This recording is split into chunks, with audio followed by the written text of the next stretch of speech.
ঝালকাঠির কাঠালিয়ায় ৫টি অবৈধ ইটভাটায় গুড়িয়ে দিলেন নির্বাহী ম্যাজিস্ট্রেট। ঝালকাঠি প্রতিনিধি। ঝালকাঠিতে পরিবেশের মারাত্মক ক্ষতি সাধনকারী এবং লাইসেন্সবিহীন ইটভাটার বিরুদ্ধে কঠোর পদক্ষেপ নিল ঝালকাঠি জেলা প্রশাসন। আজ রবিবার ঝালকাঠি জেলার কাঠালিয়া উপজেলায় অভিযান চালিয়ে ৫টি অবৈধ ইটভাটা গুড়িয়ে দেওয়া হয়েছে।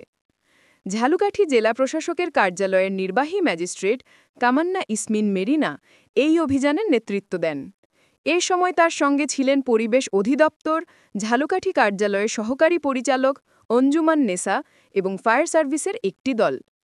অভিযানের বিবরণ: সুনির্দিষ্ট অভিযোগের ভিত্তিতে কাঠালিয়া উপজেলার বিভিন্ন স্থানে গড়ে ওঠা অবৈধ ইটভাটাগুলোতে এই অভিযান পরিচালনা করা হয়। অভিযানকালে ফায়ার সার্ভিসের সহায়তায় বেকু বা এক্সকাভেটর ব্যবহার করে ৫টি ইটভাটা সম্পূর্ণরূপে ভেঙে গুড়িয়ে দেওয়া হয়।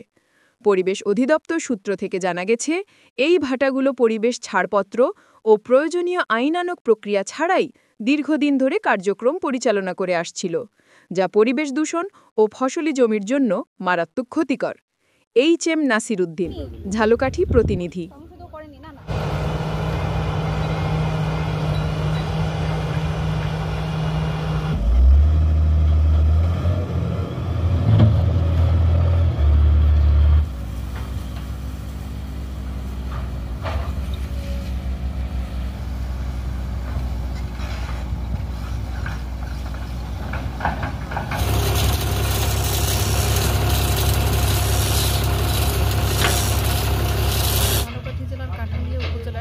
অবৈধ ইটভাটা রয়েছে। আজকে আমরা যেখানে অভিযানে আসছি, এখানে একসাথে 5টি ইটভাটা রয়েছে। সারাদিন এই অভিযান চলবে। যেগুলো অবৈধ ইটভাটা রয়েছে সবগুলোকে আমরা একদম চিমনি এবং কিলন ভেঙে দেব, যাতে অবৈধ ইটভাটা কার্যক্রম আর না করতে পারে।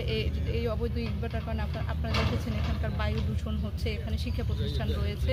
তো আমরা এই কার্যক্রম এদের বন্ধ করে দেবো, যাতে অবৈধ ইটভাটা আর না চালাতে পারে। ধন্যবাদ। কাঠালিয়া উপজেলার অভিযান শেষ হলে আমরা এরপর ঝালকাঠি জেলায় অন্য উপজেলাগুলো যে অবৈধ ইটভাটাগুলো আছে আমরা সেখানেও পর্যায়ক্রমে অভিযান করব এবং এই অবৈধ ইটভাটার যে অভিযান এগুলো অব্যাহত থাকবে।